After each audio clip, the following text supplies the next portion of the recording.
Small business war stories. Small businesses are the soul of America. And this is where they tell their stories. I am your host, Pablo Fuentes. Hey, lovers of small businesses and lovers of good stories in general.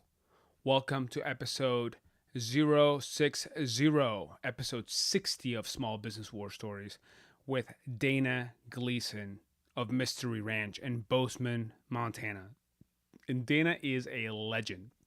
I'm telling you, even before I got to Bozeman, people already knew who he was and knew all about Mystery Ranch. And then as I continued through the Rockies in Jackson, Wyoming, and Durango, people definitely knew who he was. And he used to have a company called Dana Designs. He talks all about it in the podcast that made these. They basically make really high quality backpacks and gear.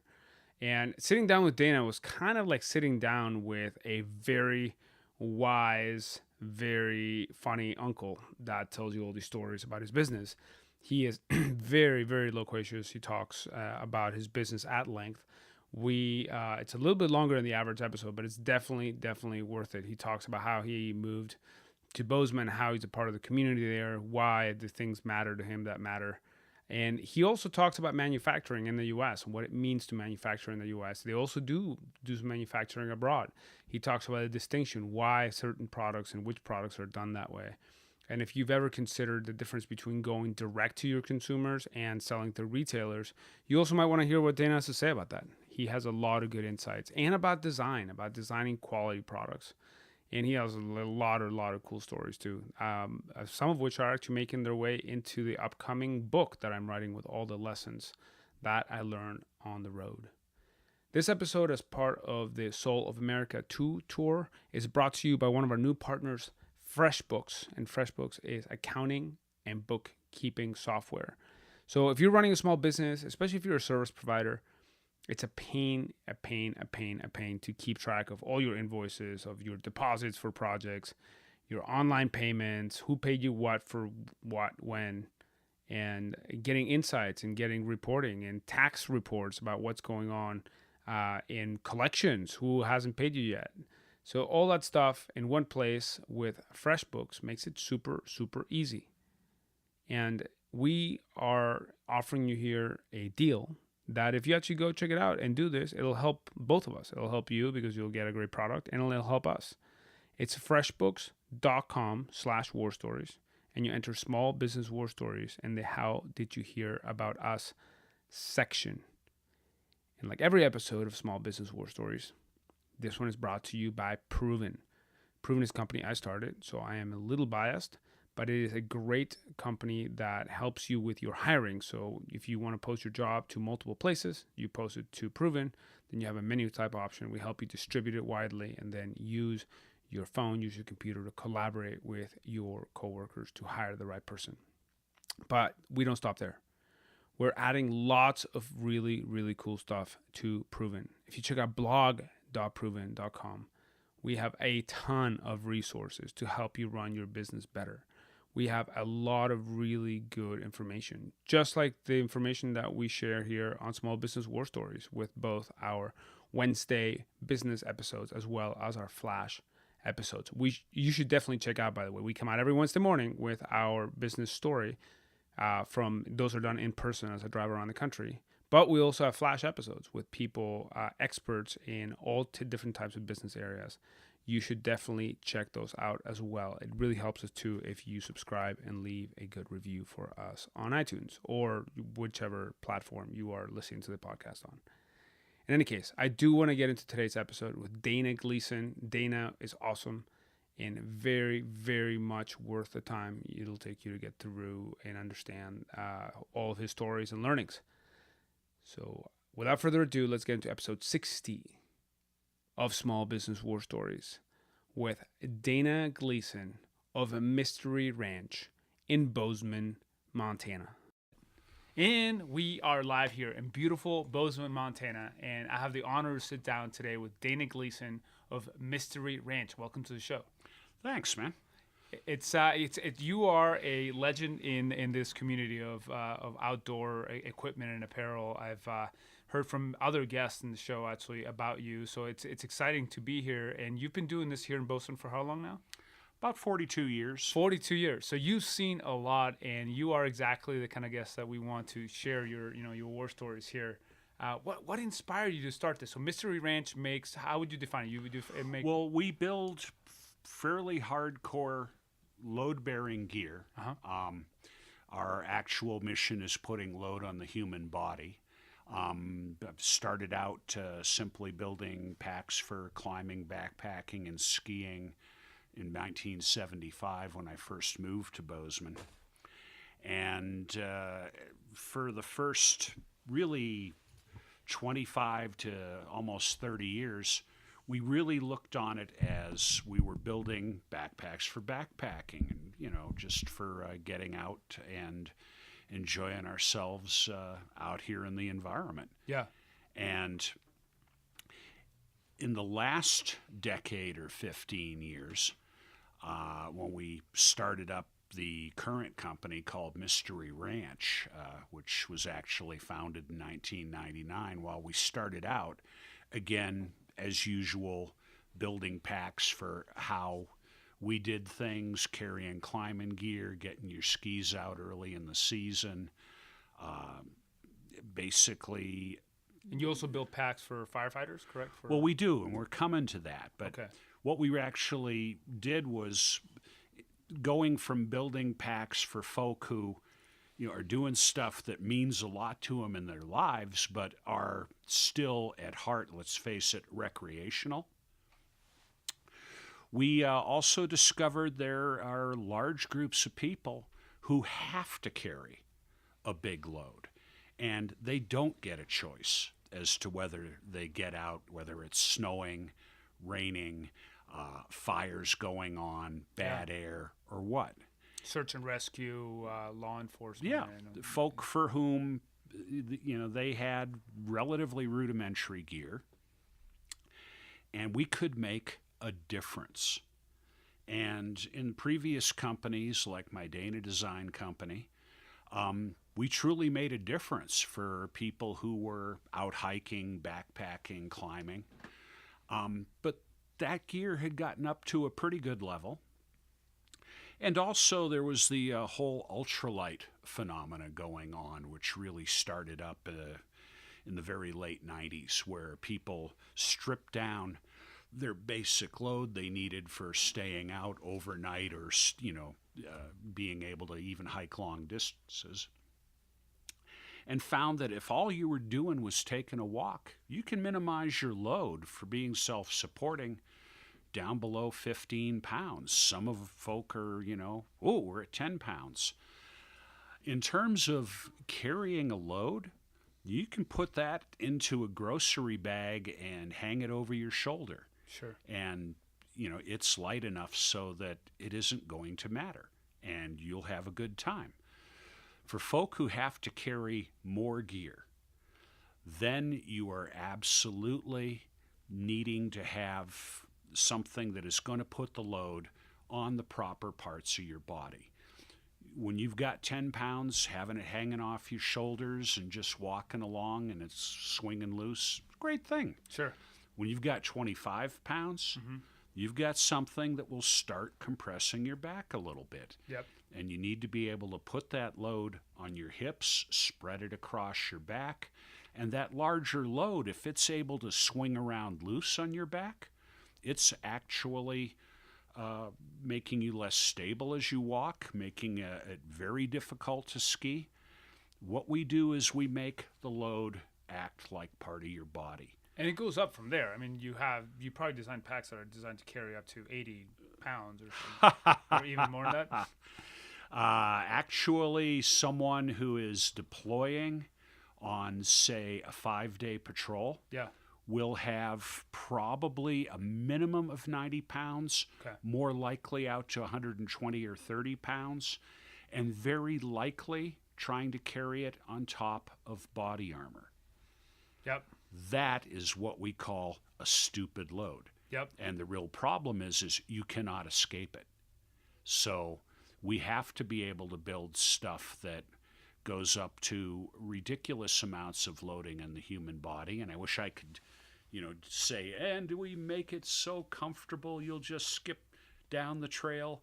No, but we make it a lot less horrible. Well, 120 pounds is still 120 pounds. Oh, it's horrible. Yeah, yeah. For our firefighters, those folk, we're talking about wildland firefighters, hot shot crews, they are needing to carry by the rules of the organization they are within. They have to be carrying a 6-pound fire shelter that is ready to deploy one-handed while the pack is on their back. They are going to be carrying probably at least 3 liters of water. That's 6 pounds or so, maybe 4. That's 8 pounds. Yeah, I saw the designs that you have for out in the lobby for firefighting. Yeah. They have space on both sides for liquids. Well, and those liquids, we start with water, but you got to have gas oil mixed for your chainsaws.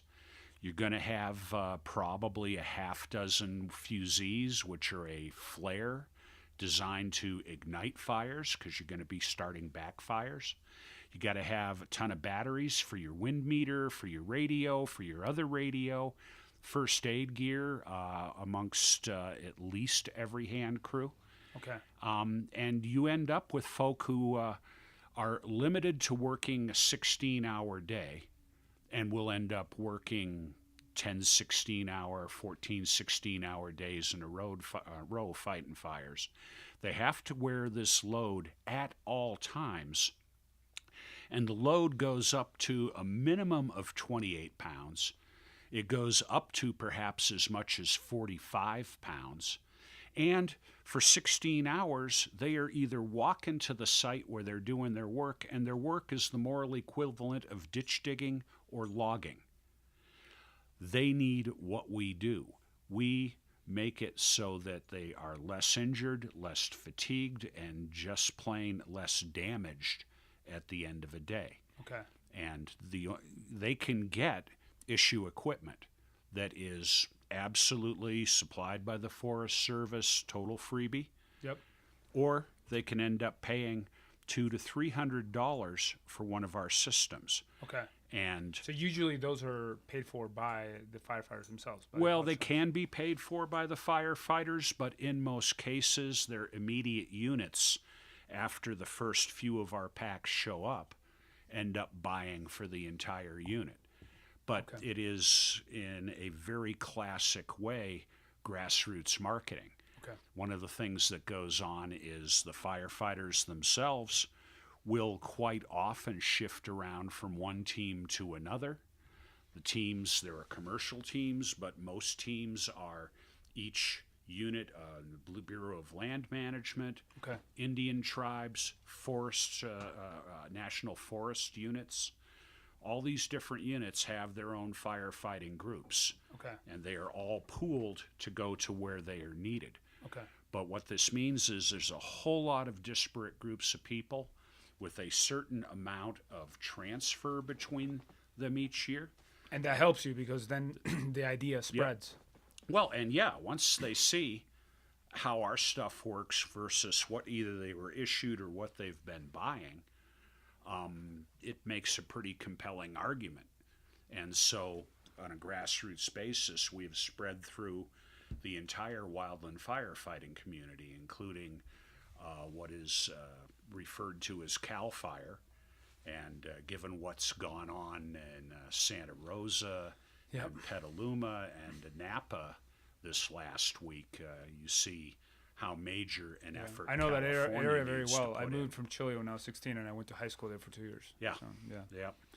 So that dovetails. I was going to ask you about your motto, "Built for the Mission," but this pretty much tells me exactly what you mean. Oh, yeah, because we get into what are they doing, how do they do it, what matters for them. Yeah. Our fire packs look the way they are because culturally, these all started out from old Alice butt packs, which is referring to a 1960s military pack system that essentially slung the load low from what amounted to suspenders.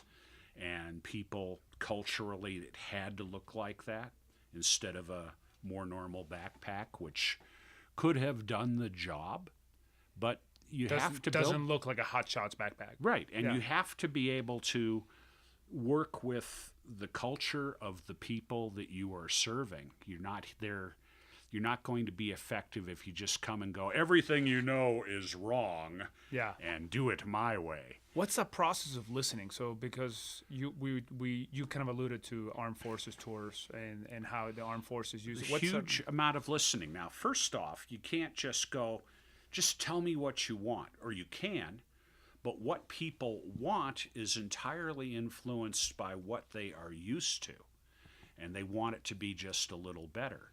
In a number of cases, we came in from an entire different angle, and were able to have them appreciate and approach the problem in a somewhat different way.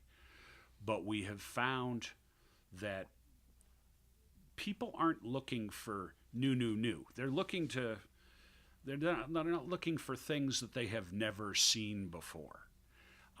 They are looking for new, but basically one of the most powerful motivating forces out there is, I don't want to be laughed at. Okay. And so if you've got something radical, people have to have tried it, they have to get into it, and a certain number of people can break something new out. Right. Otherwise, you need to build something that works within the context that people are used to, but slide in some features that work truly better. So innovate within the context of also having a traditional feel, if you Yeah. will. Interesting. Now, I mean, we've done stuff outside the box. Yeah. And Tell me more. What we'll are some continue examples to of do. things you've done that are innovative and outside the box? Well, right now, we have a set of pack systems that started in the military world that have spread to hunting, and it is extremely well accepted in the hunting world, and the most knocked off thing I've ever done. And Yeah, spreading what's that it called? outdoor. This is called Overload. Okay. And this is us taking a radical new way of doing pack frames. I said new, but we started doing the basis for this. Is that the one that has the elk rack on top of it? Yes. Okay, cool. The original frame that was based on, we developed for people at, well, to drop names, sometimes called SEAL Team 6. Okay. To carry some equipment in the field, and as it turned out, it worked so well that we ended up spreading it into a number of other things. But that frame started out being used in military stuff in 2006 and 7. Now, what we are doing is bringing a successor, brand new, into the outdoor world literally this year.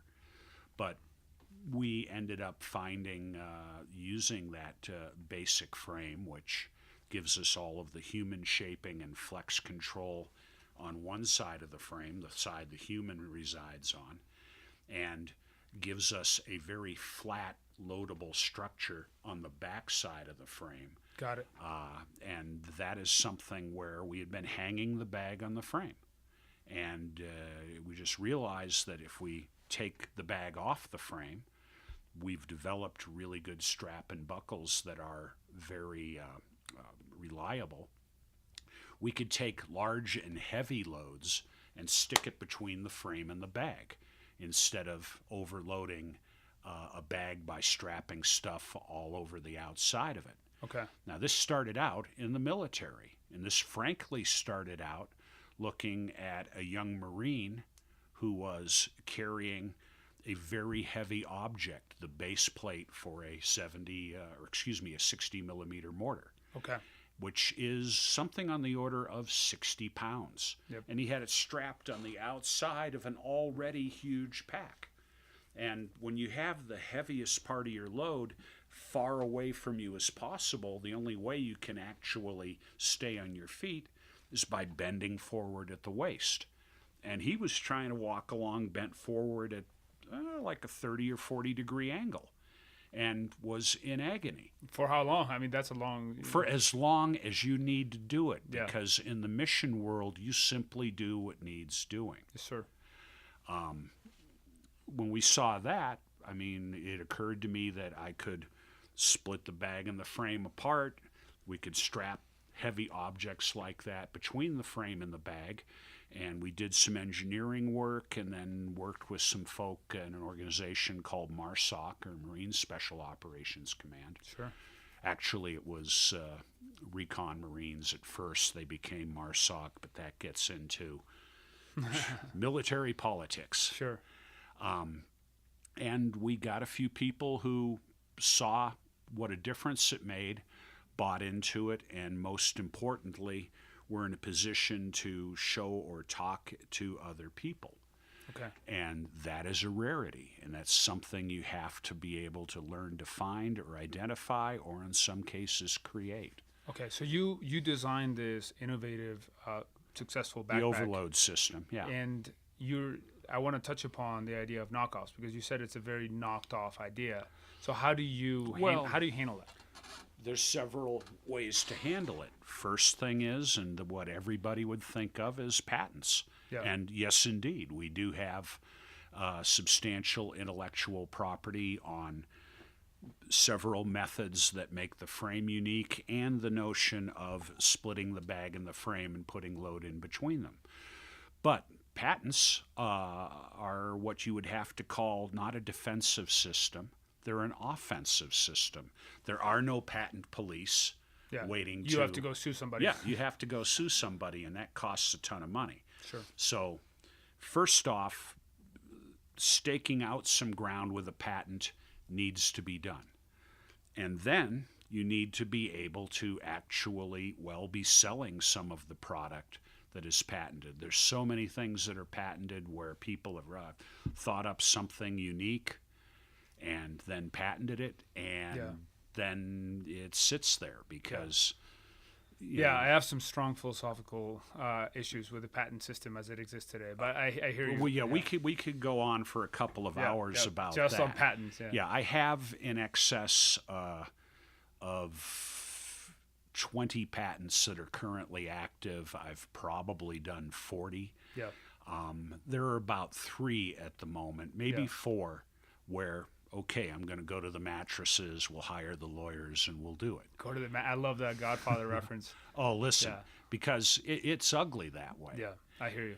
But so really what I'm kind of hearing between the lines is that the real strategy for something like this is succeeding in selling your product and having people think and associate that with you. And that is more successful really than a patent, right? That is absolutely more successful.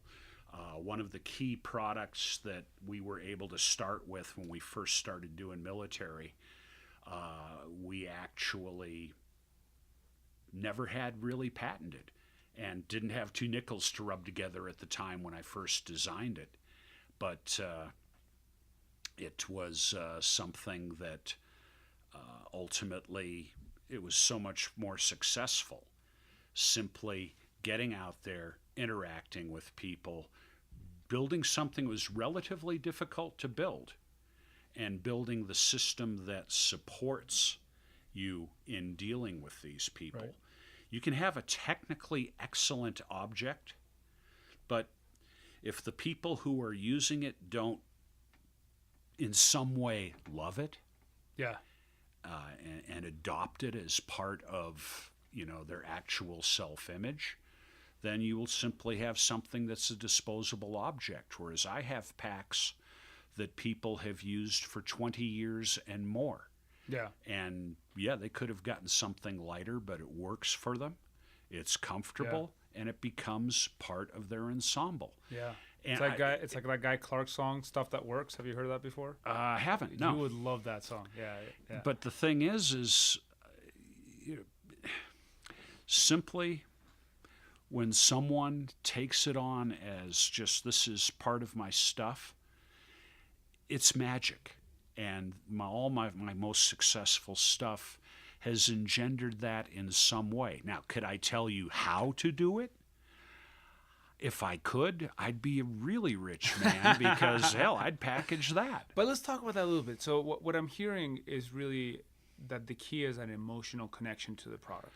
Yes, but And how have you must have learned from the early companies you were doing and the other things you were doing to today. Mystery Ranch, you said, has been around for about... We've been around 18 years now. 18 years. So in the last 18 years, you must have learned some, tips and things that you do, because ultimately it's about listening and about empathizing and about having that emotional connection. What have you learned about that? Here's the thing. Not everybody is going to have that kind of an emotional connection to everything they're dealing with. I mean, ask the shoe guys. I mean, they are so happy that people get off on whatever rare kicks are out there, and will get into collecting it, and that's become part of their,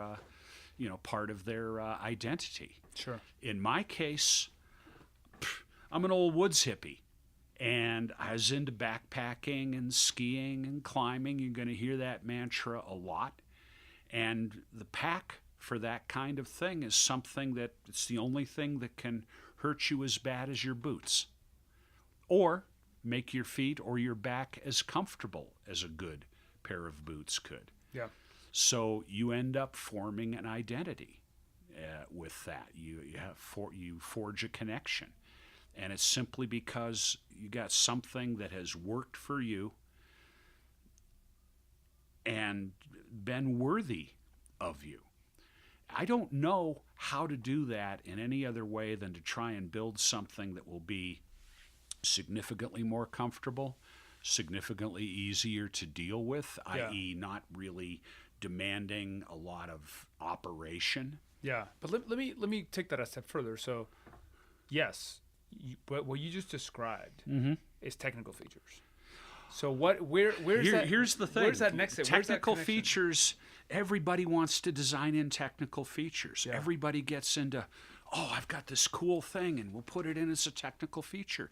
If you need to mess with it, if you need to interact with it all the time, you're probably going to get sick of it. Mm-hmm. You need gear that works in a extraordinarily good and comfortable manner that you don't have to pay attention to. Yeah.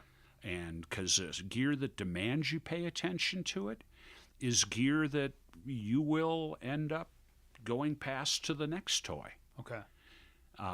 And again, I wish I could truly tell you, but we succeed every so often, maybe even relatively often. But part of that for us is we pick people who have a serious need. We would rather build something that would be significant to a wildland firefighter than to simply build a great day pack for a middle schooler. Right. Middle schooler's just as valid, is going to feel the discomfort the same way, but isn't going to fixate on it the way someone who has a job. Right. And where the identity is more closely tied to that object. At that as well. Yeah. And, there's huge numbers of day packs sold, but it's really sold more on the name or the color. Do you touch that market at all or not? A little bit. Yeah. And we're starting to touch it more, coming from what we call the urban side. Yep.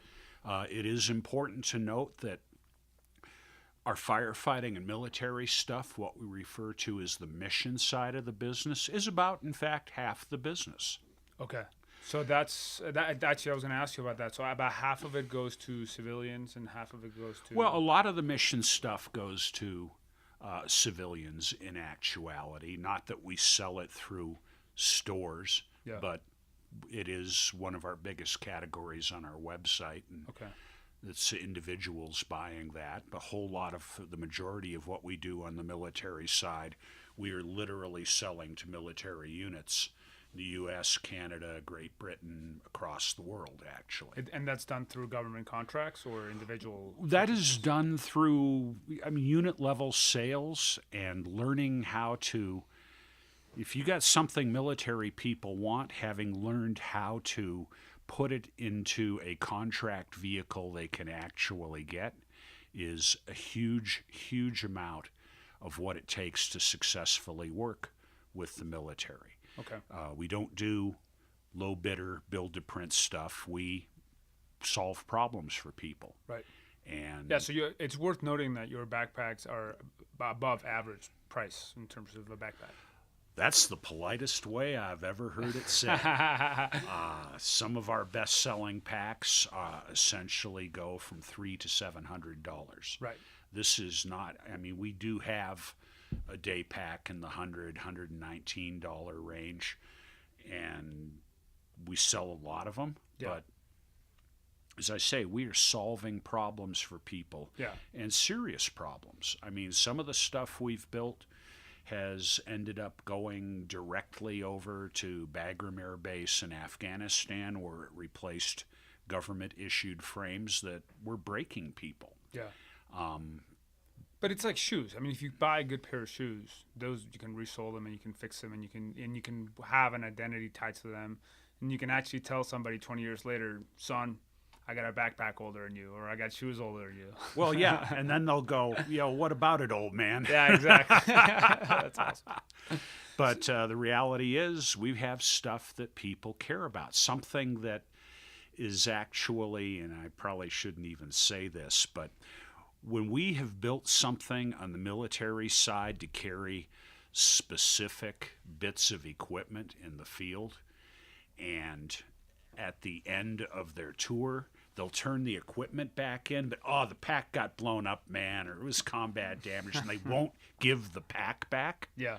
We know we've truly succeeded. That's awesome. That's got to be a good feeling. I can see it in your face. It is. That's beautiful. Yeah. But the other side of it is, for the first 30 years or so of what I was doing, we were building just pure outdoor gear and stuff we sold through outdoor stores. And we do that again now. And it is fully as challenging. It's a ton of fun. And we are being able to some degree, make a difference to people who are commuting in Tokyo and Seoul.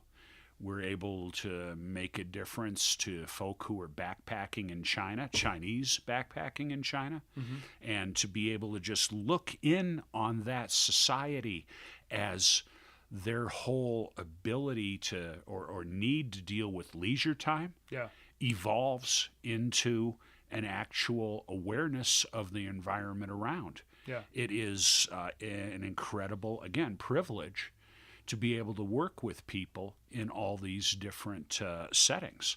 Now, for that stuff to go, it is worth noting the military stuff we build, and for 12 years, everything we built was built in the U.S.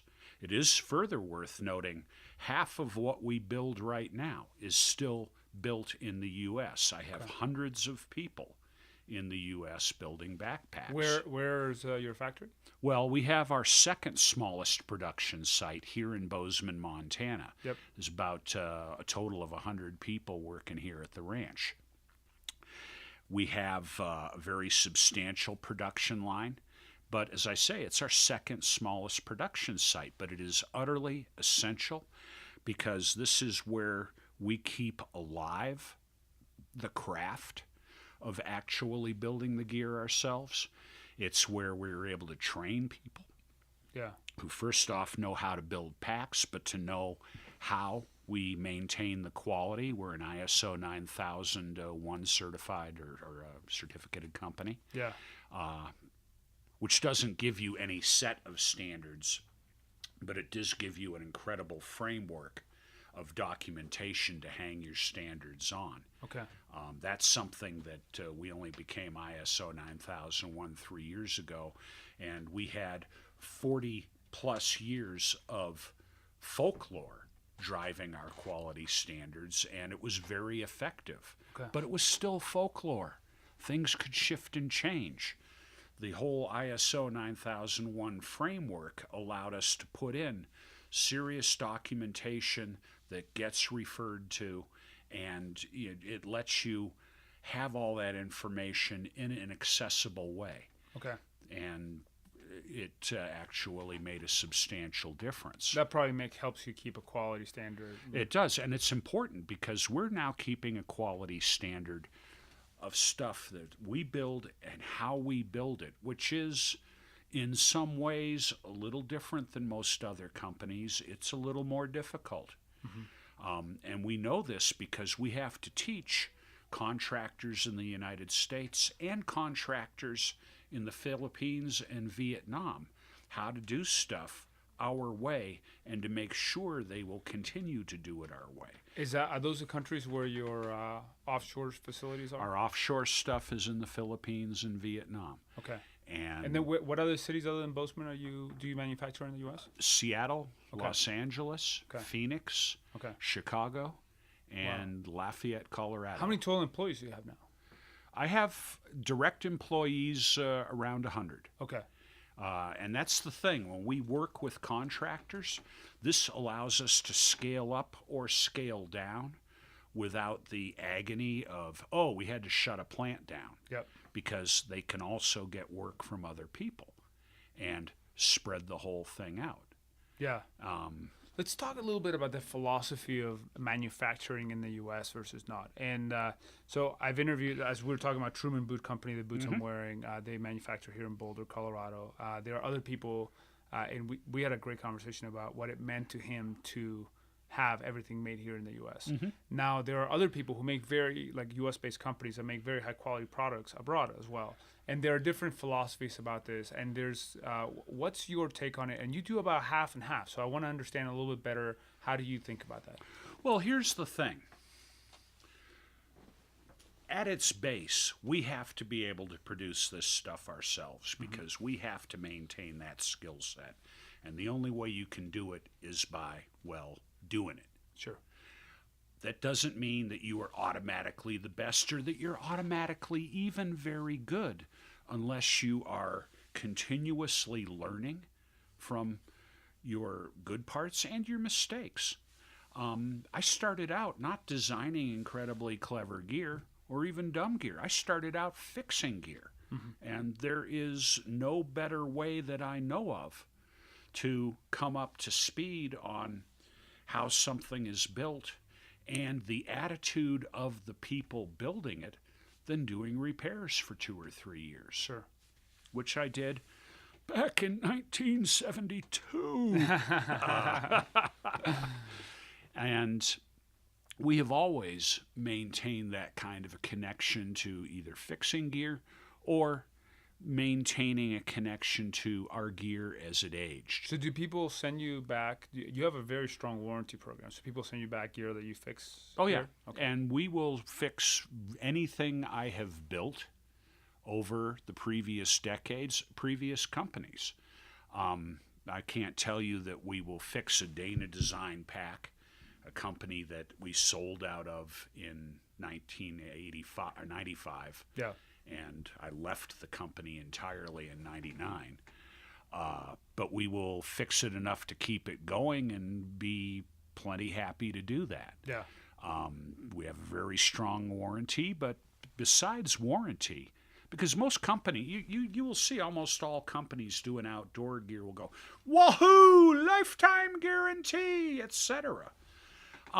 Which sounds great, but most people don't use the gear so hard they're going to break it. Right. Folk who use the gear year-round may well end up breaking, especially a lot of the lighter weight stuff that was made to sound as light as possible. Yeah. On hang tags, catalogs, websites, comparos. Sure. But you need to build it at a little different level if it's going to last, 5 years, 10 years, or longer. Cool. And we tend to build for people who are going to use the stuff hard and long. Now, it gets around to, but it's heavier. Well, it might be heavier in your hand by a half a pound. Yeah. But on your back, it's no heavier. Yeah. It's actually probably lighter if it's doing a proper job transferring the load to your back, hips, and spreading it. Before I forget, where did the name Mystery Ranch come from? Oh, God. You were afraid I was going to ask you that, huh? Well, it isn't a short story, but it's a weird story. Let's do it. I love that. Okay. First off, when I came out here to Montana, Let's get the question of original sin off the table. Sure. I'm from Boston. Oh, wow. Okay. and All right. Always be from Boston. Okay. And proud of it. Red Sox fan. Yeah. Okay. Yeah, well, we lived down the shame, and now we can be fans. There you go. Nice. But so when I came out here, I had a huge respect for the people who were already here, the people who were making their living, not just by guiding, but even the loggers, the resource extraction. They were out here making a living out here in the outdoors. And huge amount of respect for it, for the ranchers, for all of that. So, I mean, I was still from Boston, and things seemed a little weird. In 1995, when my business partner, Renee Sipple Baker, and I sold Dana Design to K2 Corporation, we no longer had a business between us. And it just didn't seem right. So we started up what could only be called a corporate shell. Sorry. No problem. And we had to name it something. Well, at the time, I'd been out here 20 years, and I figured, well, this is still the mythology of the West, and it's still a funny thing. And the way I had been exposed to it back in the 50s Wow. in Boston, there were 3 broadcast TV stations, and they didn't have enough content between them to really fill up a 16-hour day. So one of them in particular ended up cutting together old movie serials from the 30s and 40s, things that played roughly 15 minutes of a, call it 3-hour story every week. And it was one of the things you kept going to the theater to see. Well, that was before even my time. But they were cutting this crap, because these were crappy movies, together into a 2 or 3 hour thing for showing on Saturday afternoon. Wow. That sounds like something that you would show to was- drunk people at a bar. Not Oh yeah, necessarily people- This is fully MST3K worthy stuff. God, I'm dating myself there these days too. You've dated yourself several times. I think we're cool by this point. We got it. And so, I mean, they had science fiction things, they had cowboy things, and there was this one I remember called the Radio Ranch. Okay. The Radio Ranch was a cattle ranch. They had cowboys out on the prairie herding cattle, solving crime. And, and they also all played instruments or sang. And they had a radio station, and they would do a dance show. Man, I want to hang out with these people. Oh, me too. I mean, this actually sounds almost modern. Yeah. And, they would put out this dance thing on the weekends, and it touched all the bases for the cowboy mythos. Yeah. And I was thinking back to that and didn't know what we were going to do, and it just came out of my mouth. Let's call it Mystery Ranch. And it turned out to be a great name because it didn't constrain us. It referred to something that was very important to me, which is sort of, here we are. Yeah. I mean, I'll never be a native, but I'm a Montanan, even though I'm from Boston. Yeah. And what's in Texas have a saying that's like, I wasn't born here, but I got here as fast as I could. Yeah. Well, we call it Montanan by choice. Okay.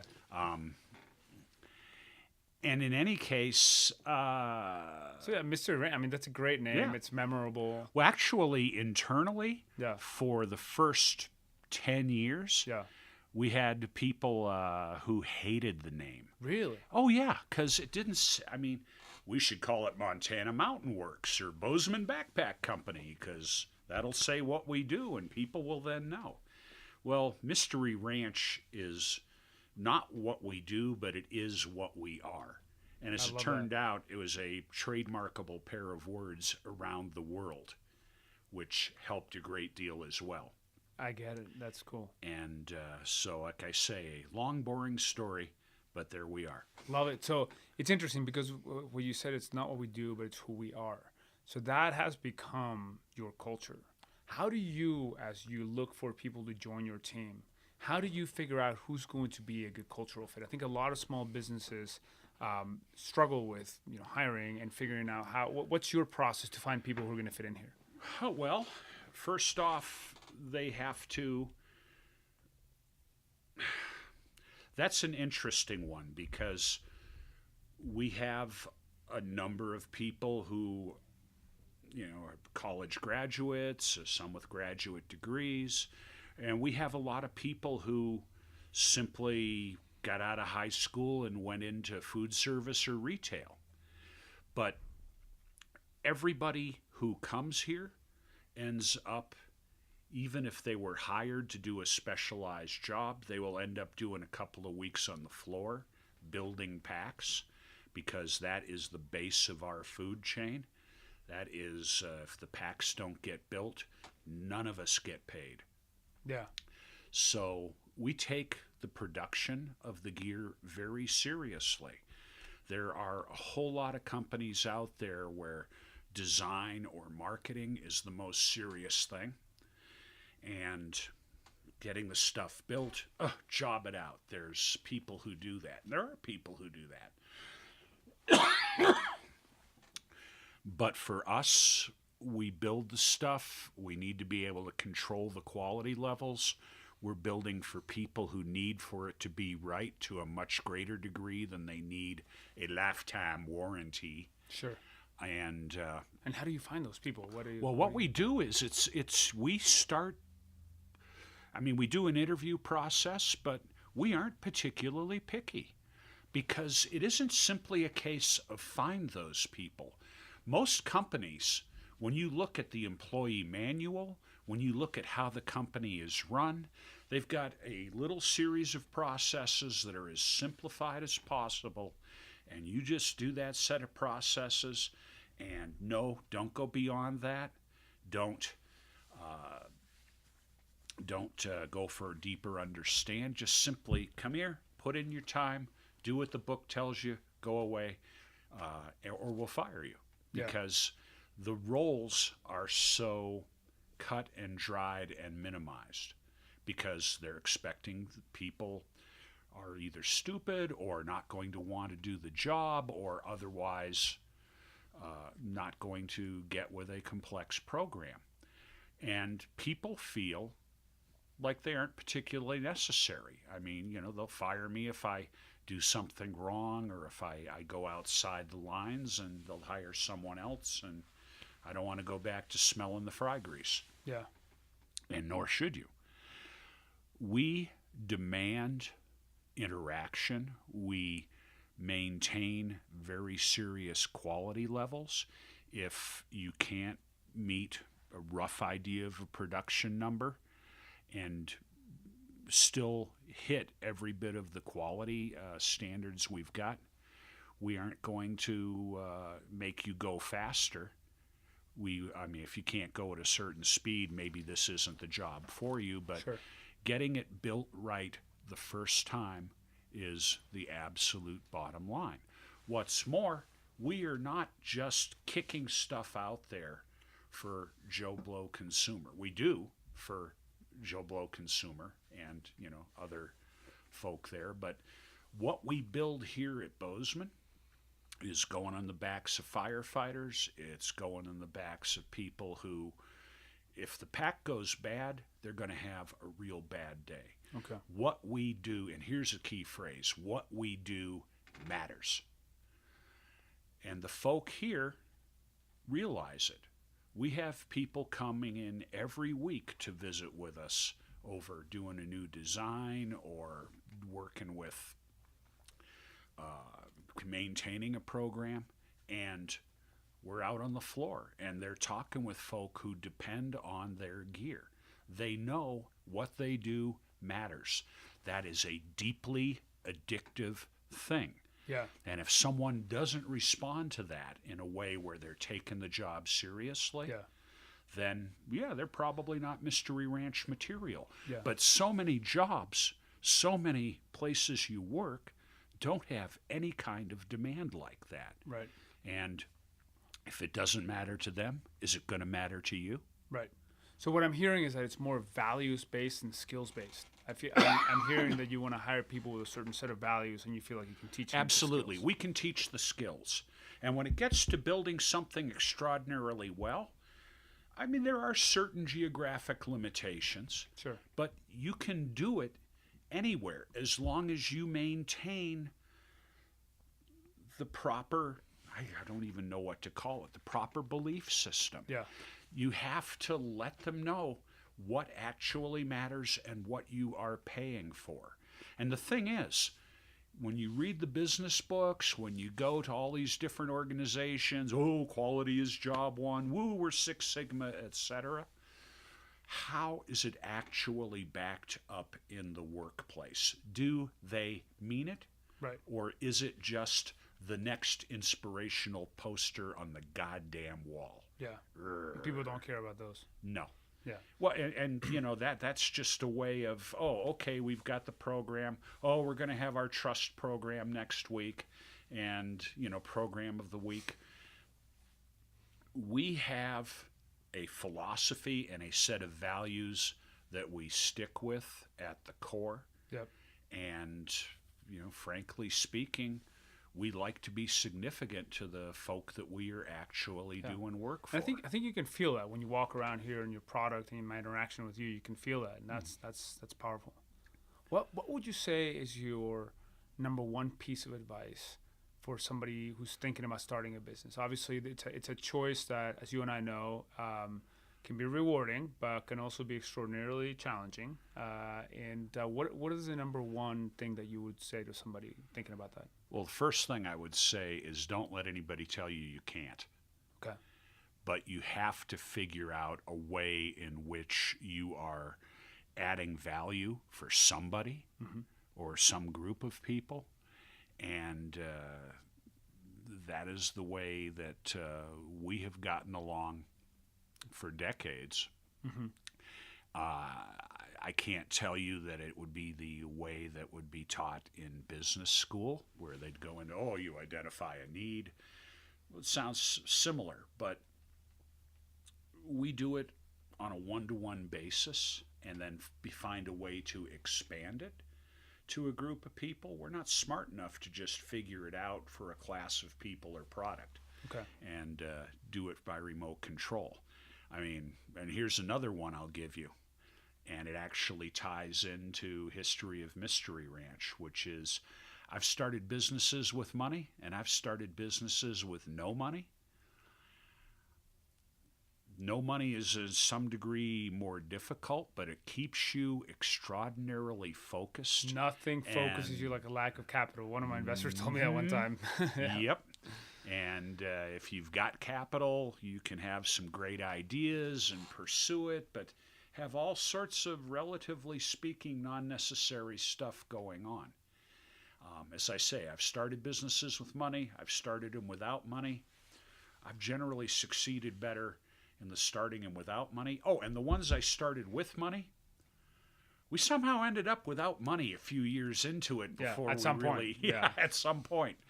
And you know, that's where I the think reality most people have therapy had steps in. anywhere from one to a handful of moments where they were like a week away from dying before making it. And keep persisting. You know, we have had times early on in Mystery Ranch, we had some, what I still think are at heart really interesting ideas about doing modular packs and licensing it out to 2 or 3 other people. We at the time had actually licensed to Kelty as well to do a lower end entry level version of this technical modular pack setup. And it got lots of notice. We got into a ton of stores, and it was actually kind of complex to fit.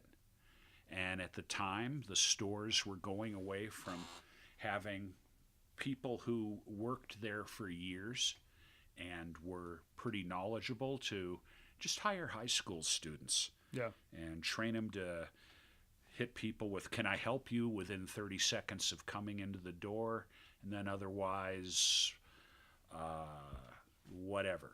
Yep. I don't know what phase 2 was, but phase 3 was supposed to be profit. And it really led to a collapse of the specialty store, outdoor store industry in the late 90s, in the early aughts. Yeah.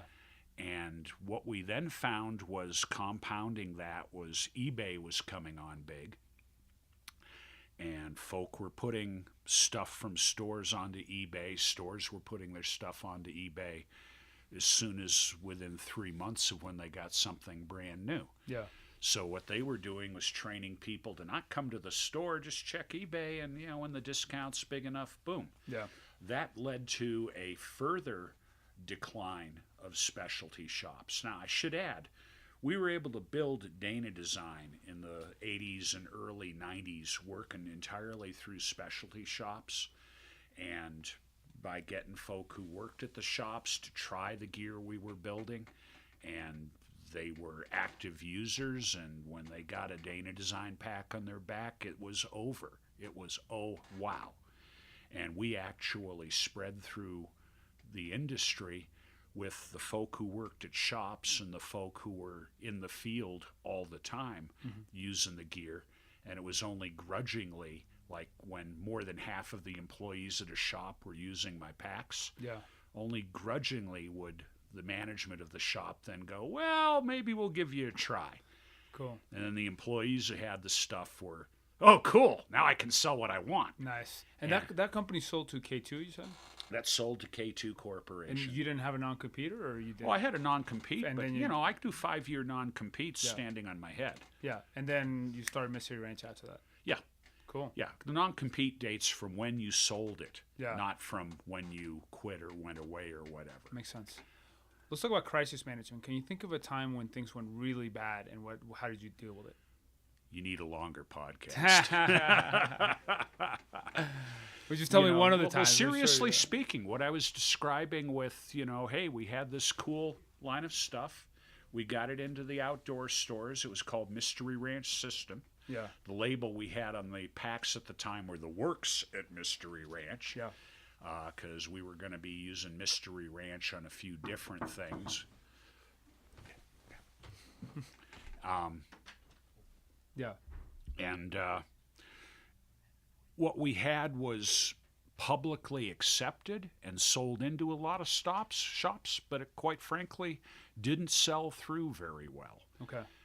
Part of what I mentioned was eBay had been coming on, and what ended up happening with most shops was instead of being willing to talk to a customer 2 or 3 times on the way to them buying something, they got the notion that, well, if we don't sell the customer something, anything, the moment they've come into the door or during that first visit, they're going to go away.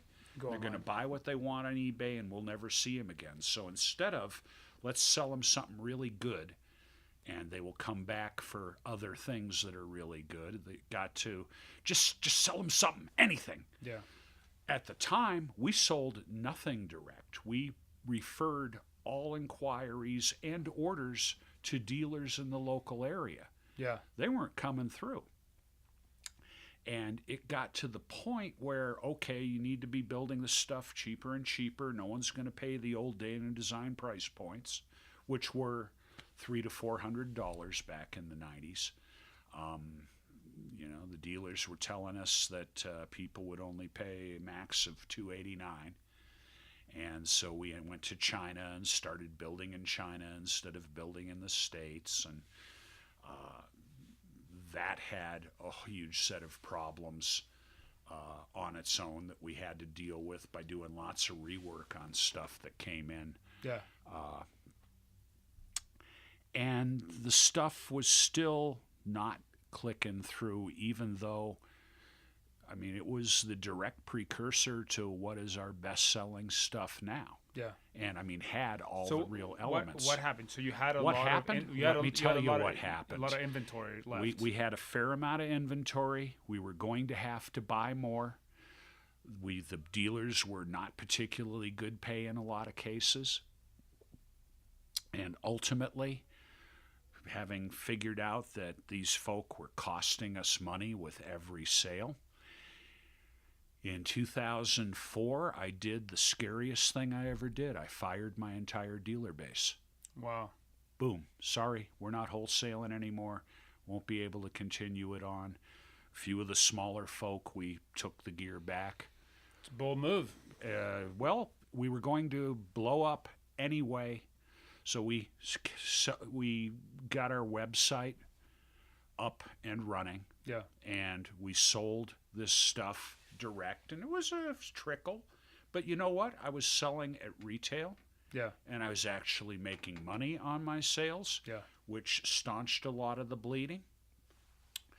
We also ran into the need for a pack I had been building back in the Dana Design days that the original SEAL Team 2 started buying, and a lot of Special Forces and SEALs bought through the years, which was just a black heavy-duty Kadura version of my Terraplane and Astralplane packs from the Dana days.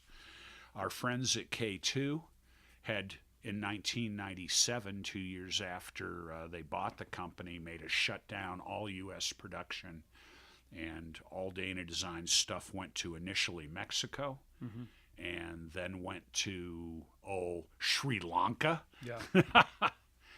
And something we learned then was the first year we had people who could go out and supervise the stuff because they had been trained at the plant.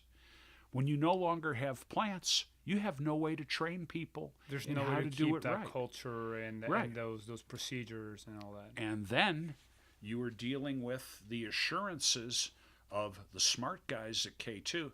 They're professionals. They'll do it right. You'll never notice the difference. Right. Exactly. Yeah. So that's the importance of having that continuity and like doing the manufacturing yourself. Well, and most of our competition, to be a little snarky about it, doesn't build packs. They have a designer, and the designer does beautiful colored renderings, and the renderings go to Asia, and people in these production plants who are referred to as technicians do the actual design. Yep. And the prototypes go back and forth 2 or 3 times, and there's a little feature list, and maybe it gets done or maybe it doesn't. Yeah. And then, woohoo, the whole new next best in the world is out there. Right. For the next 2 to 3 years as it cycles down market, and then they do an all new thing. So are you selling directly to consumer exclusively now, or do you now have dealers? We have been selling in the United States exclusively to consumers up till 2 years ago. Okay. But you got time for another story? Sure, absolutely. Yeah. Okay. Let's do it. As long as you got time for it. All right. Basically, in 2010, the company had gotten quite sizable. We had gone from when we actually killed off the dealer base and then started building stuff that there was military demand for again in the U.S., and it felt so good to start building stuff ourselves again. Yeah. And I mean, we ended up with an initial order that was, our first $1 million year doing packs for the SEALs again. And then it slowly spread into doing other things, and we got the Wildland Fire thing going. And by the time 2008 got around, we got slightly out of survival mode. I looked up and looked around and realized, holy crap, we're bigger than Dana Design ever got. And we had become so. In 2010, it had continued growing, but it was either stuff for firefighters or military, or we had a little line of packs for outdoor and some of our military stuff that adapted to hunting well that we sold in the web. We had one tiny little factory showroom in Bozeman. And then the Japanese hit. And basically, we had initially one Japanese person show up who'd done a tour in Yellowstone, saw the place, came back the next day, and bought a ton of packs. 2 weeks later, we had a couple of Japanese turn up, and they bought the shop out to the walls. Wow. And that started happening once every 2-3 weeks or month, depending And they were on the reselling season. them. Oh yeah, they were reselling them. Now I went over to Japan, and we'd sold Dana Design in Japan. I had some experience with the market, and it's an amazing group of people, and they are extremely sensitive to quality, not just, hey, it's lifetime warranty quality, but true quality built in through the whole process. And what we found was stuff that was extraordinarily expensive on its own, like our 3-day assault pack, a military day pack that at the time sold for $289 for a day pack. They were tripling their money in Japan. Wow. Oh, yeah. And so went there, ended up realizing that, okay, they're selling this stuff through a class of shops we call select shops, which are kind of hipster fashion collector shops, and they were selling a lot of stuff. But you would end up having your sales peak up to a certain point, plateau a little while, and then collapse because, whoa, people would go on to the next cool collector object. Yeah. We realized that we would have to have some control over our distribution, and we were able to connect with some Japanese distributors we knew and started controlling what went instead of letting everybody come over here, buy the stuff, and kick it into whatever shops they were connected with. Okay. We started enforcing the distribution system. Okay. And did that lead to you distributing in the U.S. again? Eventually it did, because when we there's a number of different things that happened over the course of 4 years, but we ultimately connected with what I can only call the best distributors in Japan. Okay. And they have their own stores, but they also wholesale. They are the distributors for Vask Boots, Outdoor Research, Pendleton Wool. I'm missing several companies, Eagle Creek. Yeah, a lot of iconic brands. Yes. And we managed to connect with them, and they were aware of my reputation, which was part of what went on. Okay. The fact that Dana-san was doing Mystery Ranch and discovered 10 years later after the whole Dana Design thing, which had been major in Japan, that drove a lot. But we ended up coming to a set of agreements which involved that we would start producing not just in the United States, but that we would start producing in a more normal outdoor supply chain, which is to say Asia. Yep. And we'd be working to maintain the quality, but they had to be able to sell packs at a normal pricing structure. Right. But those are different models you make in Asia than the ones you make some. here. Well, we did an entire outdoor line. Now it's the same everywhere. Interesting. But we ended up with the opportunity to build in to building an entire outdoor line, an urban line, and perfect our approach to the supply chain to do our quality over another 4-year period. And by the time that was running smoothly, the next question was, Dana-san, why aren't you selling this stuff in the U.S.? The thing is, we had ended up selling in Japan, Korea, China, Singapore, Australia. We're just now going into Germany and Austria. Okay. And it's with a true full outdoor line. But we had the baseline business required that we already did in Japan many years ago. And so just to recap, the factories that you have elsewhere, they build the same products you build here that you also build here. No, they're different. There's different a few, but it's mostly different products. Okay, got it. You know, some of the products I build, here, we build in Asia as well, but that's mostly stuff going to foreign militaries that don't care about made in U.S. Okay. Quite a bit of what we sell in Japan and Korea literally still comes out of the U.S. because they love it. But all the stuff you make here for fire teams and for the military, that's all made here. For the military, yeah, fire stuff is starting to come in from Asia. And what percentage of your sales today are direct versus through distributors? well, and again, we're in 4 different markets. Yeah.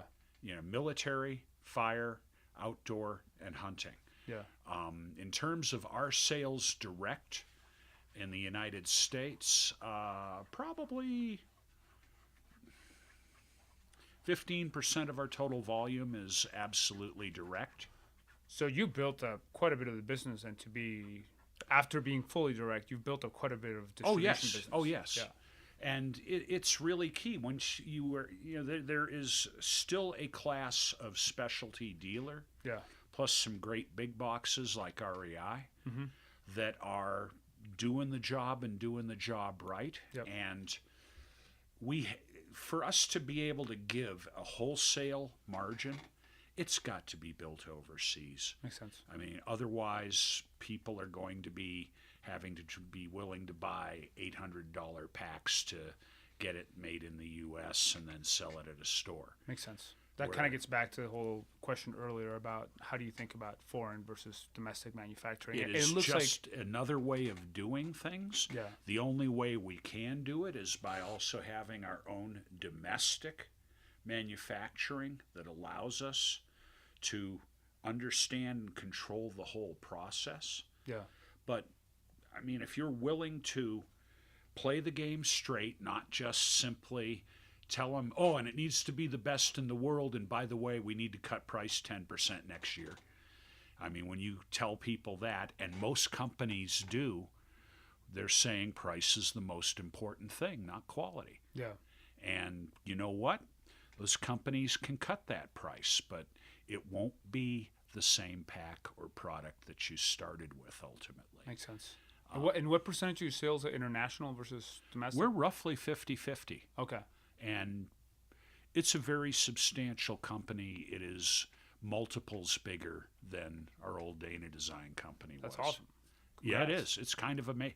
Listen, there'd be very few people more surprised than I that what we've been able to spread into and accomplish. But it's been by building great stuff that makes a difference to people and playing it straight the whole way through. And you make a difference here in Montana, right, in the community. Oh, yeah. So you're a part of the. I mean, what's it like?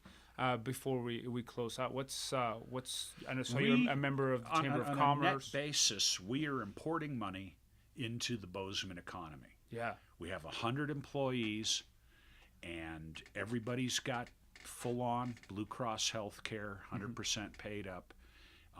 This is a career for people.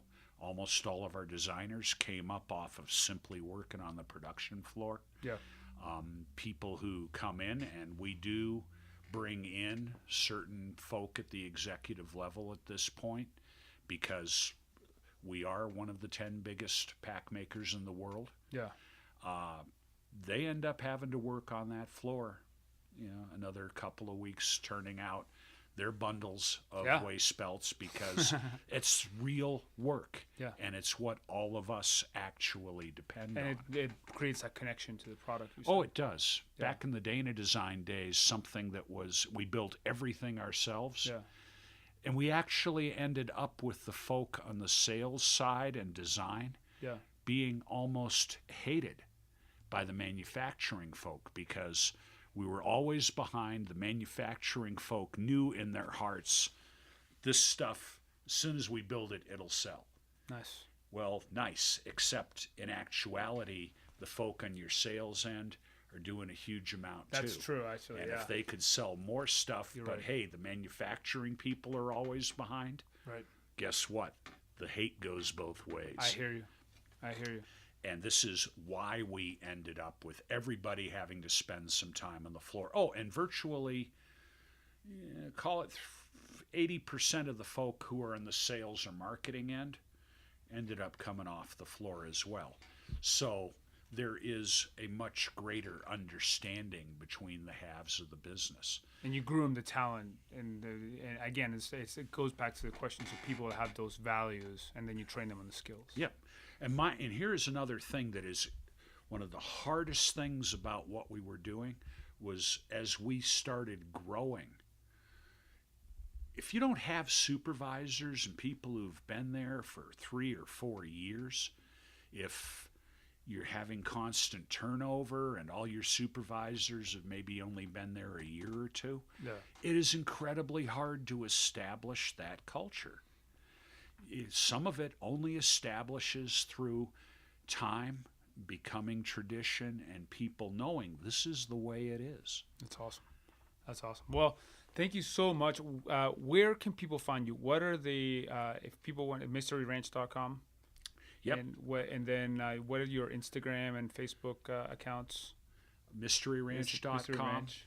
And on Facebook, we're Mystery Ranch. Cool. And on Instagram, we're Mystery Ranch. Mystery Ranch on Instagram and Facebook.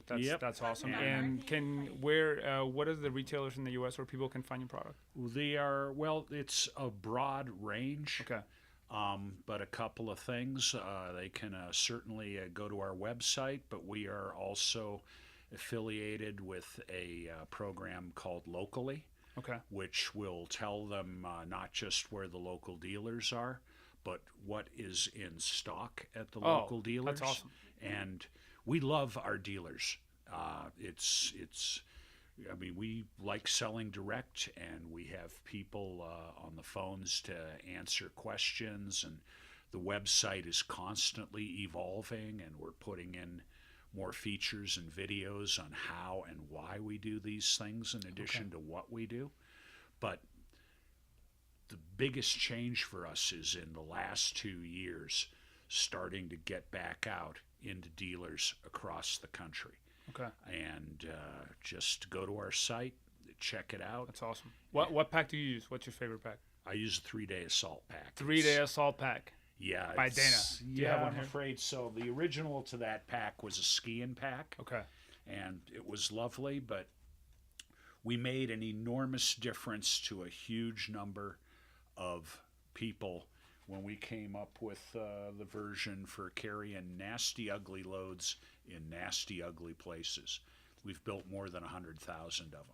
That's awesome. It's an awesome piece. That gets back to Mystery Ranch, built for the mission, right? Yep. Thank you, sir. I really appreciate your time. You have a fantastic set of stories, and it's been an honor to sit down here with you and talk to you. Well, thanks much. Y'all have fun. Thank you. Thank you for listening to Small Business War Stories. If you enjoy the show, share it with a friend, or you can subscribe on iTunes, Stitcher, or on our blog at blog.proven.com. If you have an idea for us, we'd love to hear it. Please email us at podcast@proven.com. See you next time.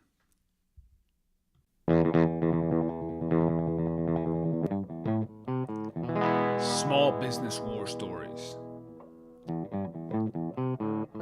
Small businesses are the soul of America. And this is where they tell their stories.